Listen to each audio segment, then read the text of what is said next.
નમસ્કાર મિત્રો, કેમ છો? મજામાં ને? સ્વાગત છે તમારું પિયુષ સેરસિયા યુટ્યુબ ચેનલ ઉપર.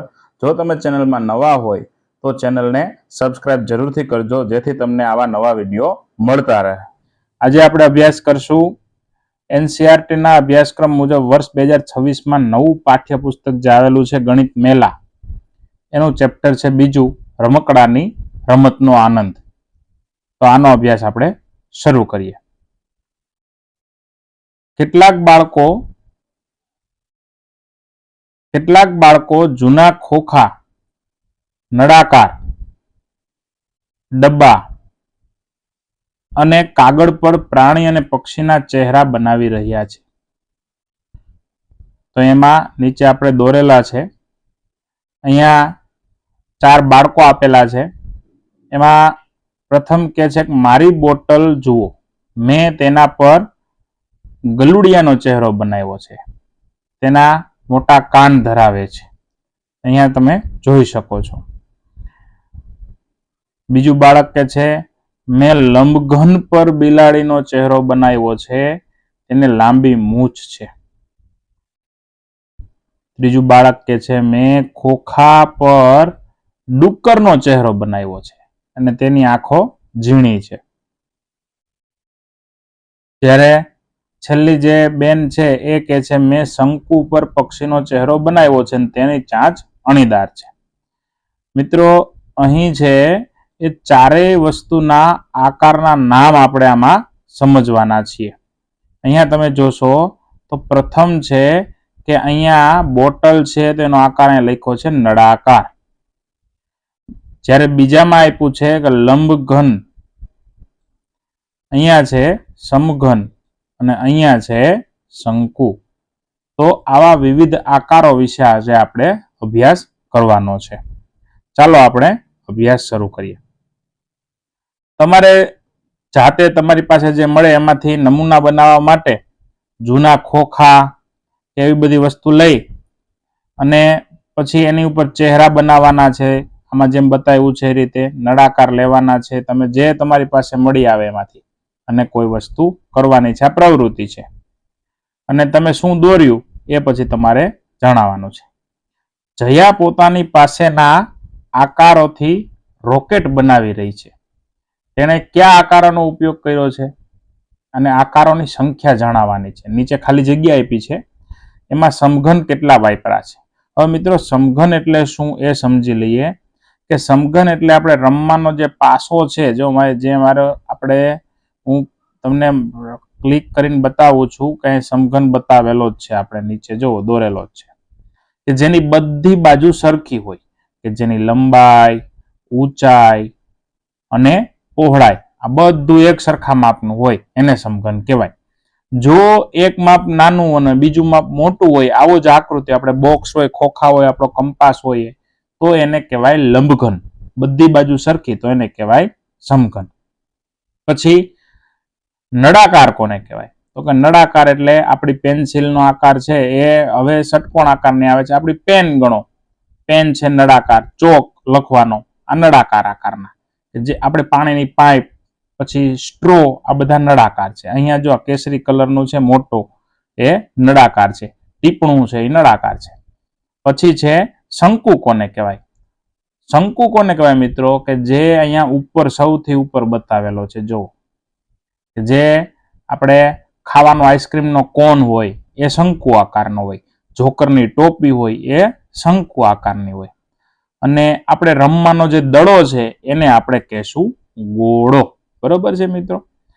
તો 5 રૂપિયાનો સિક્કો એને શું કહી શકાય? વિચારો જીને. તો 5 રૂપિયાના સિક્કાને કહેવાય નળાકાર. આપણે આકારો એટલે સમજ્યા કે હવે તમને જવાબ દેવામાં સરળ પડશે. અહીંયા સમઘન કેટલા છે? તો કે અહીંયા સમઘન છે, આપણે આકૃતિમાં જોશું તો સમઘન કેટલા છે? તો કે સમઘન છે એ 2 છે. કુલ સમઘનની સંખ્યા 2. અહીંયા જુઓ તમે, એના હાથ પાસે 1 અને આ બીજું.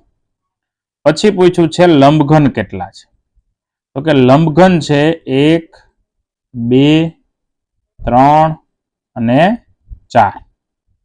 પછી પૂછ્યું છે શંકુ કેટલા છે? તો કે શંકુ સૌથી ઉપરનો છે, શંકુ 1 છે. નળાકાર કેટલા છે? તો કે સૌથી મોટો એક નળાકાર છે. બરોબર છે. હવે મિત્રો બીજું એ જોવાનું છે, અહીં આકૃતિમાં જે છે આપણે કિનારી ને ધાર ને ખૂણો એ આપણને સમજાયું છે, આગળ આપણને કામ આવશે. ધાર કોને કહેવાય? ધાર એટલે કિનારી. કીધું કે જે આ જે સીધી લીટી છે એક ધાર કહેવાય, અને આ બધી ધારો ભેગી થાય એને ખૂણો કહેવાય, અને આખી એક સાઈડની બાજુ હોય એને કહેવાય સપાટી. બરોબર છે. આગળ જોઈએ. લાલ લંબઘન અને પીળા લંબઘન વચ્ચે નો આકાર કયો છે? ચાલો, અહીંયા પ્રશ્ન છે લાલ લંબઘન અને પીળા લંબઘન. જુઓ અહીંયા પાછળ દેખાય છે પીળો લંબઘન, અહીંયા આગળ લાલ લંબઘન, એની વચ્ચે આકાર છે તો નળાકાર. એમાં જવાબ આવશે નળાકાર. નારંગી નળાકારની ટોચ પર કયો આકાર છે? નારંગી નળાકાર છે, આ નળાકાર છે, એની ઉપર કયો આકાર છે? તો કે એની ઉપર છે સમઘન. ગુલાબી શંકુની નીચે કયો આકાર છે? તો ઉપર શંકુ છે, એની નીચે કયો આકાર છે? એ પણ શું છે? સમઘન. હવેનું આપણે એની પછી તમારે એક પ્રવૃત્તિ કરવાની છે. પ્રવૃત્તિમાં છે કે ઘર બનાવવા માટે વસ્તુ ભેગી કરવાની છે, પછી એના આકારના નામ આપવાના છે, એમાં સપાટી કેટલી છે, ધાર કેટલી છે, અને ખૂણા કેટલા છે, આ બધી વસ્તુ છે એને જોવાની છે. આકારની સીધી સપાટી કેટલી છે, આ તેનું પણ વર્ણન કરવાનું છે.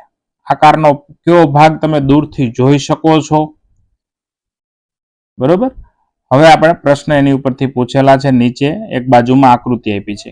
દેવિકા એક દુકાન પર ગઈ, એક રમકડાનું એન્જિન ખરીદ્યું.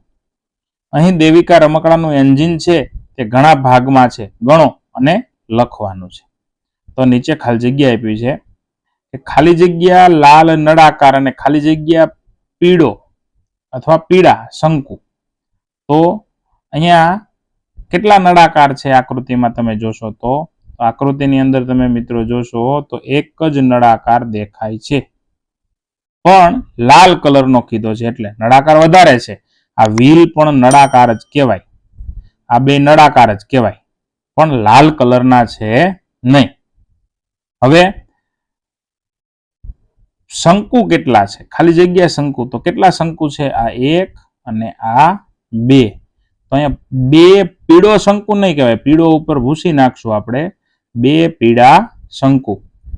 ભૂખરા લંબઘન કેટલા છે? લંબઘન ભૂખરા કલરનો છે એ કેટલા છે? આની અંદર તમારે જોવાનું છે. તો ભૂખરો લંબઘન છે એ નીચે એક દોરેલો છે, તે ભૂખરા કલર જેવો લંબઘન છે. અને વાદળી સમઘન, તો કે આ છે વાદળી સમઘન છે. બરોબર છે મિત્રો. આગળ જોઈએ આપણે. ચાલો ચર્ચા કરીએ. અહીં રમકડાની દુકાનમાં કેટલાક વધુ રમકડા છે, તે જુદા જુદા આકારથી બનેલા છે. આ રમકડામાં કયા કયા આકારનો ઉપયોગ થયો છે તમારે નીચે લખવાનું છે, ખાલી જગ્યા આપી છે. તો પહેલું રમકડું છે એમાં કયા બે આકાર છે? તો એની અંદર છે, તો પહેલું રમકડાની અંદર એક આ નળાકાર છે અને આ શું છે? શંકુ. અહીં લખ્યું છે નળાકાર અને શંકુ. બીજું જે છે એની અંદર એક ગોળો છે અને એક આ જે સ્ટ્રો ટાઈપ છે એ નળાકાર છે. ત્રીજામાં શું છે? તો કે આ નળાકાર છે. આ મોઢું મેં તમને કીધું હતું ને, રૂપિયાનો સિક્કો, પાંચનો સિક્કો, એ નળાકાર કહેવાય. અને બે શંકુ છે, બે નળાકાર ને બે શંકુ. અહીંયા તો કે અહીંયા છે એક અને ઉપર બે, અને આ ત્રણ છે એ લંબઘન છે, અને આ એક અને આ બે એ બે સમઘન છે. જયાએ જુદા જુદા આકારનો ઉપયોગ કરી કેટલાક મકાન બનાવ્યા. તમારી આસપાસ ઉપલબ્ધ વિવિધ વસ્તુનો ઉપયોગ કરીને આવા ઘર, ટાવર, આવું બધું બનાવવાનો પ્રયત્ન કરો. અહીં જુઓ કે લંબઘન અને સમઘન એક સરખા જેવી જ વસ્તુ છે. જો પ્રશ્ન પૂછ્યો છે, અહીં જુઓ કે સમઘન એ એક ખાસ પ્રકારનો લંબઘન છે. સાચી વાત છે. લંબઘનમાં સમઘનમાં બધાયમાં ઊંચાઈ, લંબાઈ અને પહોળાઈ હોય જ, પણ સમઘનમાં બધી સરખી અને લંબઘનમાં જુદી જુદી હોય. મિત્રો, તમને વિડીયો ગમ્યો હોય તો લાઈક કરજો, અને જો તમે ચેનલ ઉપર નવા હોય તો પિયુષ સેરસિયા ચેનલને સબસ્ક્રાઇબ કરજો. આગળનો ભાગ નીચે ડિસ્ક્રિપ્શનમાં લિંક આપેલી છે, તેમાંથી તમે જોઈ શકો છો.